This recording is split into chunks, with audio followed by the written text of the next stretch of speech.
this is extraordinarily bad for the global economy, and if things continue as they are, I think we're heading for a global economic depression if this lasts for long. Or if the United States carries out its threat to strike Iranian critical infrastructure, Iran will destroy the critical infrastructure of those countries that are assisting the United States, meaning Kuwait, Saudi Arabia, Bahrain, Qatar, the Emirates, and perhaps Oman, because of their recent actions. And so if that happens, these countries will fall apart because they're just deserts for the most part, and they only have oil and gas. So people will, you know, 30 million people, perhaps more, will have to evacuate these countries. And Iran doesn't want to do this. Iran didn't start the war. Iran didn't escalate, but these countries are partners in crime. They're partners in this war. So if that happens, then the shortages will be permanent, and they will, I think it will create an enormous shock in the market, which will almost immediately lead us to a global economic meltdown and an economic depression worse than the 1930s. So whatever happens, Pascal, it's going to get worse. Yeah. But in some scenarios, it gets worse more slowly. In some scenarios, it gets worse very swiftly. In some scenarios, it can be reversed after a few years. In some scenarios, it will take maybe decades. Most wars are measured by what happens on the battlefield, but sometimes the biggest consequences are felt thousands of miles away in energy markets, global supply chains, and the world economy. In this interview, Professor Mohammad Marandi argues that if tensions continue to spread across the Middle East, the disruption could extend far beyond military operations. From the Strait of Hormuz to global shipping and critical infrastructure, he believes the economic effects could escalate much faster than many expect. His assessment is one perspective, but it raises an important question. What happens if the economic fallout begins moving faster than the war itself? Oh, absolutely. Yemen has struck 2 Saudi tankers. And of course, tankers are not going through the Bab al-Mandab. And this, as we all know, comes as the Strait of Hormuz is closed. And thus the price of oil is going up. And, one of the things that we are always focused on is the price of oil, but all sorts of other products that come from the Persian Gulf, the petrochemicals, which of course include helium and alongside them, and um, and even refined oil. All of these are now that their shortages are growing, and even agriculture across the world is going to be badly affected next year because of the shortages in this part of the world. So a lot of the harm that's coming people's way across the world is not quite visible yet to us. In other words, the long-term impact is growing, and it's very broad and extensive. But we're only focused on the oil shortage, which itself is extremely important because heavy crude is used for diesel, and diesel is what makes the global economy turn. Light crude cannot replace diesel, and so or heavy crude. Morandi's argument isn't limited to rising oil prices. He's describing how disruptions to key shipping routes could ripple through diesel supplies, manufacturing, agriculture, freight, and ultimately consumer prices around the world. Whether those worst-case outcomes occur remains uncertain. But history has shown that prolonged disruptions to global energy markets rarely stay confined to one region.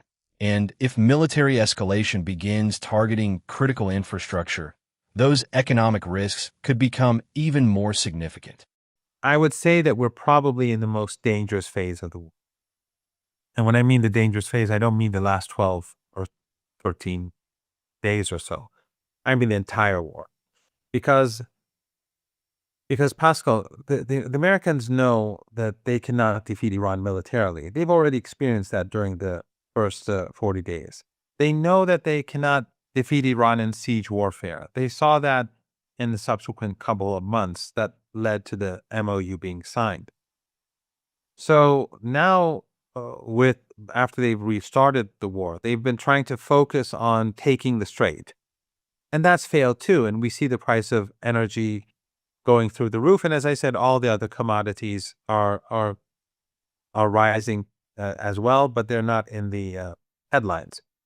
So the only option really left for the Americans is to continue with what's happening now. And so the price of oil will gradually rise, especially with the Bab al-Mandab and the Red Sea as it is now.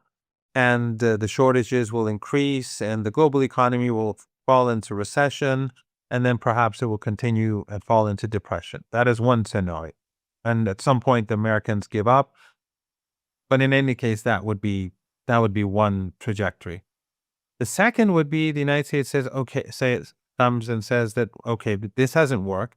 So the only thing left to do is to escalate.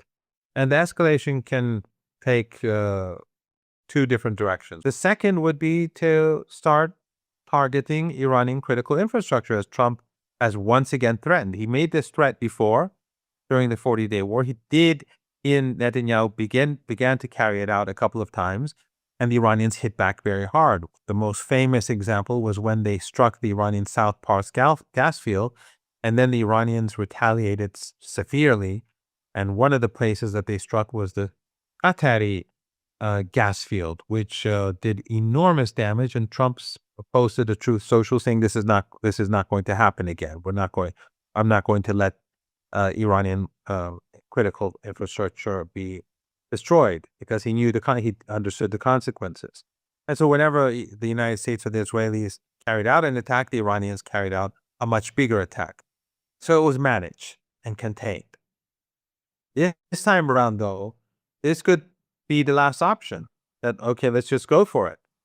Let's start targeting Iranian, let's say, electrical power plants. Well, then the Iranians are going to do the same to Saudi Arabia, to Kuwait, the Emirates, Bahrain, Qatar. And these countries, Pascal, they're very different from Iran. Not only are they very hot and humid, and we're in the height of summer, that aside, but they only have a few power plants, and they're all alongside the shore. They're larger power plants than in Iran. Iran has power plants spread out across the country. So if the Americans want to start bombing Iranian power plants, it will not be easy to destroy them, because they'd have to carry out airstrikes day and night all over the country, risk airplanes, but all Iran has to do is target a handful of very huge power plants, centralized power plants, and it would be over. So for the Iranians, it's easier to destroy to carry out retaliation, which Iran doesn't want to do. This is just deterrence. Why? The Iranians did not start the war. They didn't start the escalation, and they're not threatening to escalate. They're only saying that if you carry out these attacks, we'll respond. This is where Marandi believes the conflict enters a far more dangerous phase. His concern is that attacks on critical infrastructure could trigger retaliation against infrastructure across the Gulf, expanding the conflict beyond military targets alone. Because this region remains central to global energy supplies, any prolonged disruption could quickly affect shipping costs, fuel prices, inflation, and economic activity worldwide, which naturally leads to another question. If escalation continues, is there a clear strategy for bringing it to an end? I'm sure the United States has an eye on China, and it has an eye on Russia too. I mean, if Iran was defeated, it would be very bad news for China and Russia.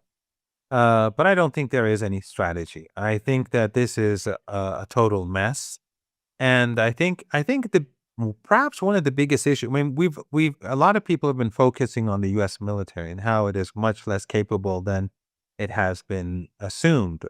But I think another aspect that has been less discussed is U.S. intelligence, or Western intelligence, or Israeli regime intelligence, and they miscalculated everything from beginning to end. If you go back to what they were saying at the beginning of the war, how they wiped out all of Iran's drones and missiles and bases, and Iran has nothing, and you look at the situation now, obviously they had no idea what they were talking about. And these were not like pundits. This was like the Secretary of War. I mean, it wasn't just Trump, the guy who always talks nonsense. It was, it was the Secretary of War and other key officials. It was the Pentagon constantly putting out statements or talking about how everything in Iran has been destroyed. And yet here we are 5 months later, and the Iranians are striking them day and night. And then, of course, the issue of Iran's internal stability and the legitimacy of the state. And so the U.S. intelligence, most probably, and Israeli regime intelligence, they are not up to the job.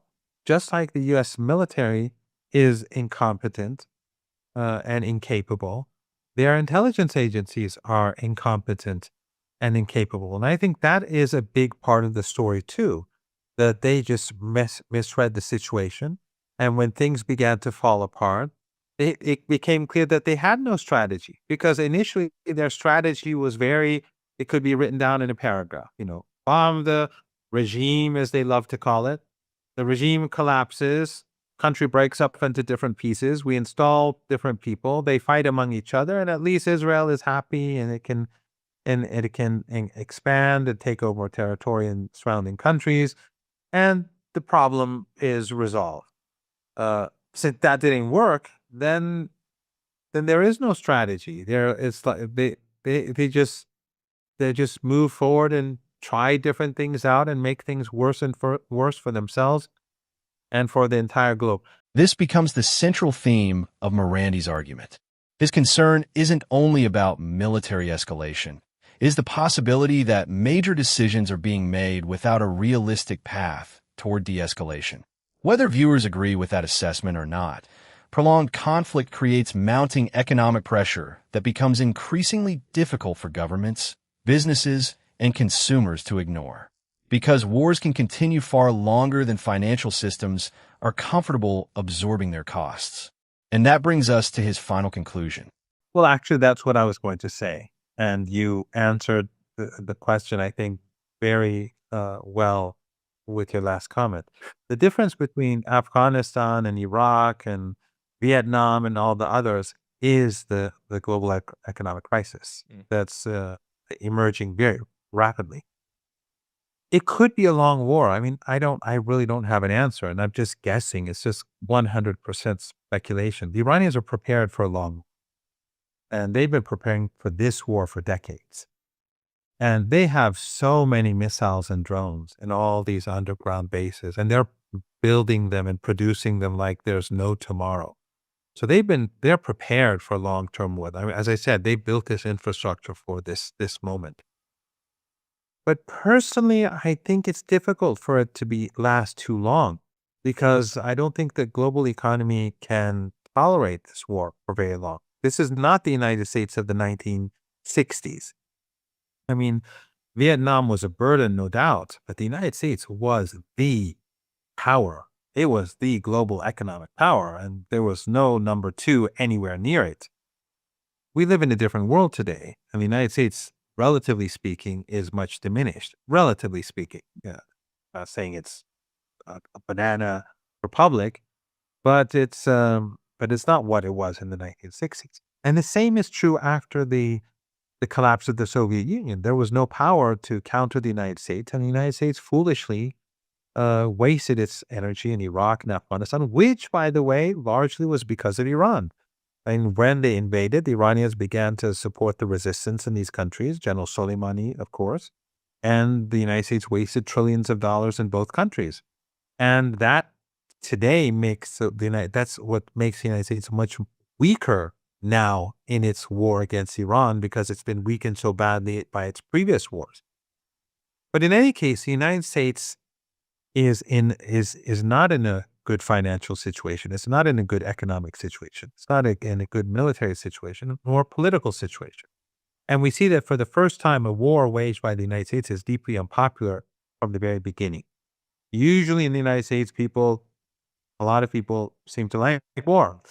But in this case, it didn't start well, probably because many people are waking up. They see through the propaganda, and some other people see the economic hardship.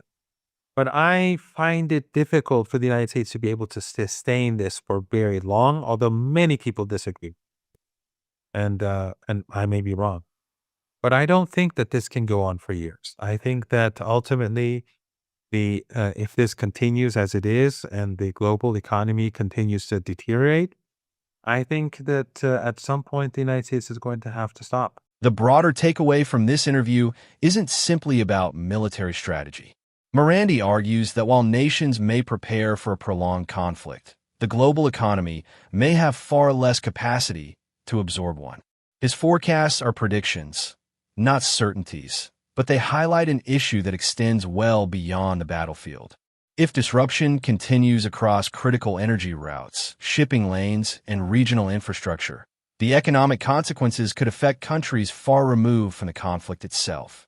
In the end, the defining question may not be who can continue fighting the longest.